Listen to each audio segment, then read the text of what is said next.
adapt themselves to dry summer. And कैसा होता है climate, Mediterranean type of climate, summer dry winter wet, summer dry winter wet. सर्दियों में बारिश होती है, गर्मियों में है ना बहुत गर्मी होती है, इसीलिए वहां घास नहीं उगता, इसीलिए वहां पर जैसे हमारे यहाँ दूध वगैरह, वहां वो ना हम वाइन पीते हैं, ग्रेप्स उगते हैं क्योंकि है ना, बट वहां पे वही है कि घास नहीं होता इतना कि वहां पर डेयरी प्रोडक्ट्स हो सके, तो वहां के लोग दूध ही नहीं पीते हैं। आजकल ट्रेंड चला ना हाई एंड में कि हम दूध नहीं पीते, भाई वो इटली को फॉलो करे कि हम एलो वो क्या एलोपिनो जेलोपिनो कौन सा होता है वो तेल है ना, ऑलिव ऑयल डाल रहे, तो वहां उगता ही वो है भाई उनके देश में, जैसे ऑलिव ऑयल ना। बाकी हमारा तड़के का कॉन्सेप्ट नहीं होता ना, हमारे यहाँ होता है तेल डाला फिर तड़का, वो ऊपर से डालते हैं, तेल छिटक देते हैं थोड़ा सा, है ना। तो मेडिटेरेनियन ट्री है तो ये अडेप्ट कर लेते हैं ड्राई समर्स के लिए विद द हेल्प ऑफ कैसे, थिक बार्क होगी और वैक्स कोटेड लीव्स होती है ना, उनकी बार्क थोड़ी मोटी होगी, पत्तियां होंगी बट कोटेड होंगी, जैसे ऑलिव है ना, पिस्ताचो है, ये सारी चीजें। तो इससे हो क्या रहा है, ट्रांसपिरेशन कम हो रही है, या rate of water flow roots और शूट्स के बीच में ज्यादा हो रहा है ना, फोटोसिंथेसिस कम हो रहा है, या एरिया ऑफ लीव्स बढ़ रहा है ग्लूकोज इनटेक के लिए। तो क्या कर रहे हैं, सिंपल ट्रांसपिरेशन है ना, वाष्पोत्सर्जन की जो पानी है वो, नहीं तो लीव से बाहर निकलता है ना पानी और फिर वो चला जाता है एनवायरनमेंट में, तो उसको कम करने के लिए वैसे पानी की कमी है, ठीक है, बट बिल्कुल डेजर्ट की तरह भी नहीं है, क्योंकि डेजर्ट में तो ना चाहे विंटर हो चाहे समर हो वहां पर एकदम है ना जो एक्सट्रीम क्लाइमेट ही रहता है, ये बारिश नहीं होती ना डेजर्ट, यहाँ समर ड्राई विंटर वेट होता है। हमारे यहाँ पर भी विंटर वेट होती है, इसीलिए कुछ ऐसी स्पीशीज है जो वहां उगती है, कई बार हम भी उगाने की कोशिश करते हैं, ऑलिव्स वगैरह हम उगाने की कोशिश कर रहे हैं, तो हमारे एरिया में इसलिए उग सकते हैं कि विंटर वेट होती है इस वजह से, बट हाँ सिमिलर नहीं है, अलग है, वो डिफरेंट है। और क्यों ये होता है मेडिटेरेनियन टाइप ऑफ क्लाइमेट अलग से, shifting of pressure belts, shifting of pressure belt की वजह से बनता है, प्रेशर बेल्ट शिफ्ट कर, मेडिटेरेनियन टाइप ऑफ क्लाइमेट है, ड्राई समर के लिए थिक बार्क होगी इसमें और वैक्स कोटेड लीफ होंगे, ट्रांसपिरेशन कम हो जाएगी। मेडिटेरेनियन टाइप ऑफ क्लाइमेट में ऑर्चर्ड ऑफ द वर्ल्ड भी कहा जाता है, ये भी प्रश्न आया हुआ है,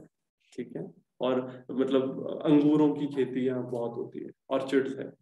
ट्रांसपिरेशन क्या होता है कि वाटर है, ये जो पत्तियां हैं पत्तियों से पानी निकलता है, evaporation from the aerial part, leave stem flower, और ये वाटर नेसेसरी है प्लांट के लिए, अगर ये मेटाबॉलिज्म में भी यूज हो रहा है साथ में, जैसे 97 to 99% ये ट्रांसपिरेशन से लॉस्ट हो जाता है।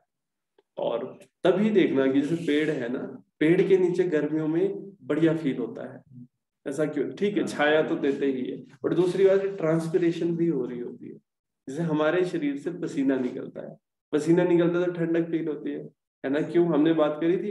Evaporation is a surface phenomena, हमने बात करी थी इसके ऊपर की, जैसे हमारा जैसे ये है ना कि एक लेयर है, लेयर पे बहुत सारे ऐसे पानी के मॉलिक्यूल्स होंगे, तो ये क्या करेगा, एक आसपास के सबकी एनर्जी ले लेगा, जैसा ना कि हमने बात करी 10-10 रुपए सबके पास है, घूमने के लिए 100 रुपए चाहिए, तो हमने कहा कि जैसे हम 10 लोग हैं तो सबके पास 10-10 रुपए थे, मैंने सबके 10-10 रुपए इकट्ठे किए और खुद में घूमने भाग गया, तो क्या होगा, अब तुम लोगों की जो ऑलरेडी कैपेसिटी थी थोड़ा बहुत, दूर नहीं जा सकता, आसपास तो जा सकते थे, वो भी खत्म हो गई क्योंकि 10 रुपए चले गए। वैसे ही ये आसपास की एनर्जी लेता है और एक मॉलिक्यूल उड़ जाता है, ठीक है, तो इवेपोरेशन हो जाता है। वैसे तो हमारे शरीर पे भी जब पसीना आता है तो इवेपोरेशन, उससे it has a cooling effect, एक सरफेस फिनोमिना है, कूलिंग इफेक्ट है। उसी तरीके से ट्रांसपिरेशन, पेड़ के नीचे ट्रांसपिरेशन हो रही होती है, उसके अंदर से पानी निकल रहा होता है हल्के हल्के ना वेपर्स, इस वजह से हमको ठंडक फील होती है। लैंड डिग्रेडेशन न्यूट्रलिटी, ठीक है, ये डिफाइन किया हुआ है United nation conference on desertification. ये क्या है, land degradation neutrality, zero land degradation due to anthropogenic factors in national and predefined ecosystem। तो क्या होगा कि लैंड डिग्रेड नहीं होगा इंसानों की वजह से, है ना, मानव निर्मित जो कारक है, मानव जनित कारक। फिर a state whereby amount and quality of land resource necessary to support ecosystem function and service remains stable or increases with time। तो एक जमीन है, उसके जो रिसोर्सेज है है ना, जो इकोसिस्टम को सपोर्ट करने के लिए जरूरी है, सर्विसेज जो है वो स्टेबल रहेगी, या क्योंकि हम जमीन को अच्छा कर रहे हैं तो वो अच्छी होगी, खराब नहीं होगी। फिर control over the factor causing large scale degradation with reasonable leeway for degradation, ये डिग्रेडेशन को रोक रहा है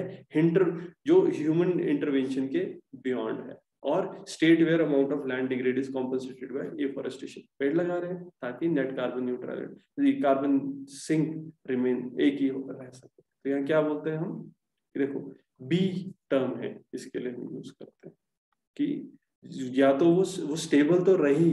हम क्या कह रहे हैं, लैंड को डिग्रेड करने में न्यूट्रलिटी आई, है ना, भूमि क्षरण तटस्थता, कि अगर जो क्षर हो रहा है वो रुक जाए। और इसमें हाँ ये दूसरी चीज भी है कि जो स्टेबल रहने के बाद विद टाइम वो अच्छा भी हो, ये इस तरह से डिफाइन किया जाता है। लैंड डिग्रेडेशन न्यूट्रलिटी, ये पार्टीज टू दी कन्वेंशन ये कहती है कि amount of quality of land resources necessary to support ecosystem function and service and enhance food security remain stable. तो जो भी इकोसिस्टम को सपोर्ट करने के लिए, सर्विस के लिए और फूड सिक्योरिटी के लिए जरूरी है ना, वो या तो स्टेबल रहे, है ना, कि खराब नहीं हो रही जितनी है उतनी, या फिर इंक्रीज कर रही है, बढ़ रही है स्पेसिफाइड टेम्पोरल और स्पेशियल स्केल में, ओवर द पीरियड वो अच्छा हो रहा है, इस चीज को देखा जाता है। फिर रामसर साइट्स, रामसर साइट्स क्या है, are those potentially at risk as a result of technological development, तो तकनीकी विकास की वजह से खराब हो रहा है, पोल्यूशन और ह्यूमन इंटरफेरेंस की वजह से, या मेजर वेटलैंड है इंटरनेशनल इंपॉर्टेंस के, या यील्ड कर रहे बायोलॉजिकल नॉन बायोलॉजिकल प्रोडक्ट, या फॉरेस्ट पैच है that can potentially be disconnected from buffer zone and core zone, जिनको अलग कर सकते हैं फॉरेस्ट के एरिया के। क्या है ना, ये वेटलैंड है, इंटरनेशनल इंपॉर्टेंस के जो भी वेटलैंड है उनको हम रामसर के अंडर देखते हैं,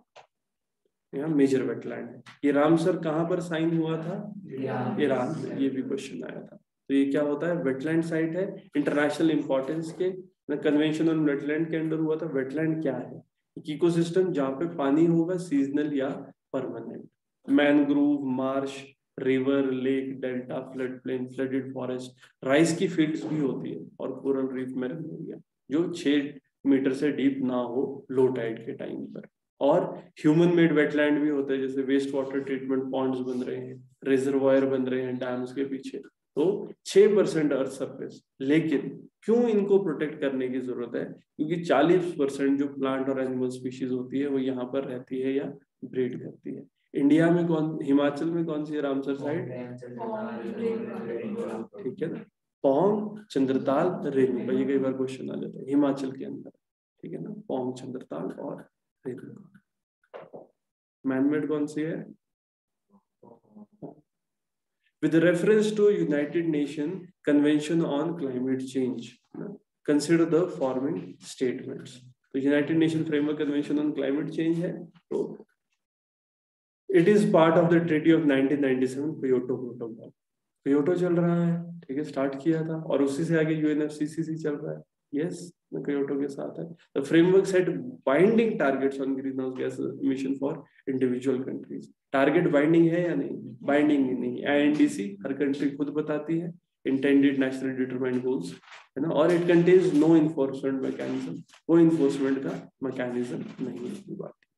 ठीक है। तो 1 और 3 होगा। United nation framework convention on climate change है, कब हुआ था साइन, ये 1992 में, ठीक है। तो United nation conference on environment and development, इसको अर्थ समिट भी बोलते हैं, रायो समिट, अर्थ समिट, ये भी पूछते हैं, रायो डी जेनेरियो में हुआ था, राय कॉन्फ्रेंस भी बोलते हैं। इस टाइम पर इसको लाया गया था, 92 की बात है, और फिर एंटर इनटू फोर्स कब हुआ था, 21 मार्च 1994, जब रेटिफाई किया था 197 कंट्रीज ने। आर्टिकल 2 इसका क्या कहता है कि हमने अचीव करनी है ग्रीन हाउस गैस की स्टेबलाइजेशन, जिनकी कंसेंट्रेशन है एटमॉस्फेयर में, ठीक है, ताकि ये डेंजरस एक है ना एंथ्रोपोजेनिक इवेंट्स की तरह ना हो,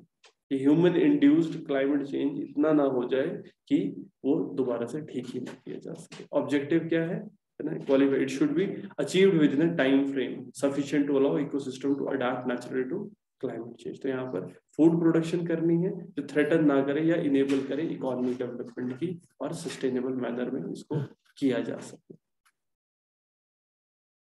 कॉन्फ्रेंस ऑफ पार्टीज होती है इसके अंडर, ठीक है। बाकी कोप 3 है, क्योटो जापान, क्योटो प्रोटोकॉल बोलता है। नए प्रोटोकॉल क्या लीगली बाइंडिंग है कि हमको एमिशन टारगेट्स कम करने, यूएनएफसीसी के अंडर है और इसमें लीगल बाइंडिंग